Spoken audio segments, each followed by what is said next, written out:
asik. Sepertinya desa Baduy indah sekali ya, Pak. Nggak sabar sampai sana. Tentu saja. Kamu tahu, desa Baduy juga dikenal dengan nama Kanekes. Oh, begitu. Aku akan tulis itu di IG. Juga kisahku paling menarik di sana nanti. Teman-teman pasti pada kepo. Papa senang lihat kamu semangat. Sahabat desa Kanekes bisa menambah pengetahuan budaya dan kearifan lokal kita. Kenapa, Pak? Banjir di depan. Oh, tidak. Lalu bagaimana, Pak? Kita menepi dulu ya, berpikir dan melihat situasi sambil menunggu air surut.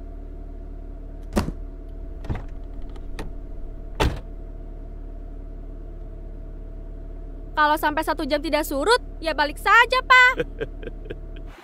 Belum apa-apa kok menyerah.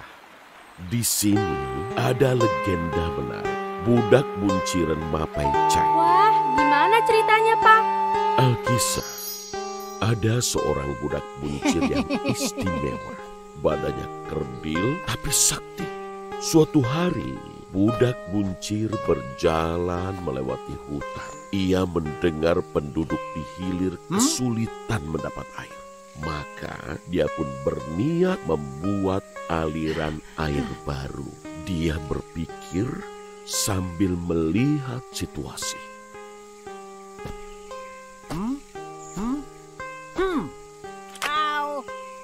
Rupanya, jejak langkah budak buncir membuat tanah becek.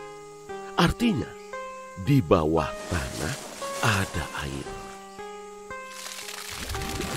Setelah melepas dahaga, budak buncir hendak menyusur tepian sungai. Namun, gobang budak buncir hilang. Budak buncir kesulitan mencari gobangnya yang jatuh ke dasar sungai. Ia perlu membuat sungai surut beberapa saat. Dengan kesaktiannya, budak buncir mengubah aliran sungai menjadi air terjun. Sehingga air sungai surut sebentar dan dia bisa mengambil gobang.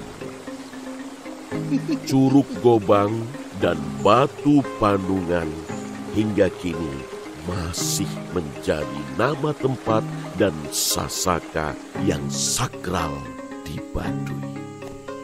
Di tengah perjalanan, budak buncir merasa lapar. Dia merenung sambil mengamati keadaan. Ternyata ada ikan. Ayo, tangkap!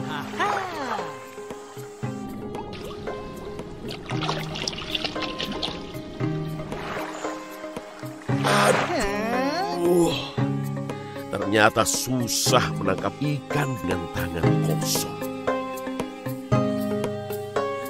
Aha! Budak bunciren mendapat ilham. Dia memotong pohon bambu yang patah, membelah dan menganyamnya jadi sosok. Budak bunciren kembali berburu ikan dengan sosok. Hore! Dia dapat ikan dan bisa makan dengan kenyang. Tempat budak bunciren membuat sosok sekarang disebut Curug Panyosogan. Budak bunciren melanjutkan perjalanan hingga menuju muara. Namun, aliran air terhenti karena terhalang hutan bambu. Bila air berhenti di situ, daerah muara tak dapat air dan ikan. Penduduk muara pasti sengsara. Budak buncir memangkas hutan bambu yang banyak air hingga aliran sungai bisa mengalir terus sampai ke muara. Bekas hutan bambu yang ia pangkas itu kini dikenal sebagai sebuah kota yang menjadi ibu kota Lebak. Tempat itu disebut Rangkas Bitung. Tamat.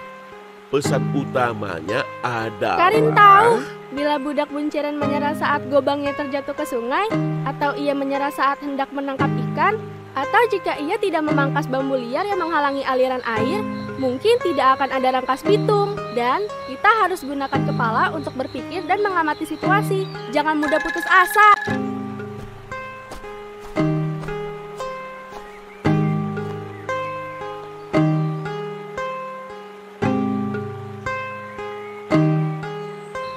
Papa, jalan air menuju sungai terhambat bambu. Harus diambil. Tapi bagaimana? Ah, aku tahu solusinya.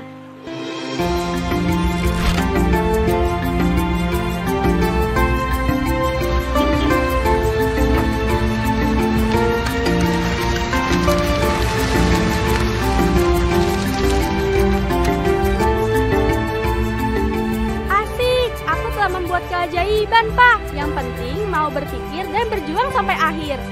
Hebat kalian. Kamu telah mendapat pelajaran sangat berharga dari perjalanan ini.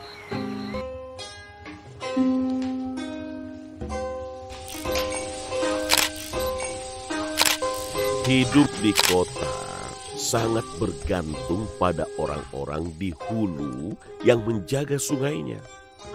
Jadi masyarakat Baduy dan budak buncir sangat berjasa atas apa yang didapat masyarakat kota.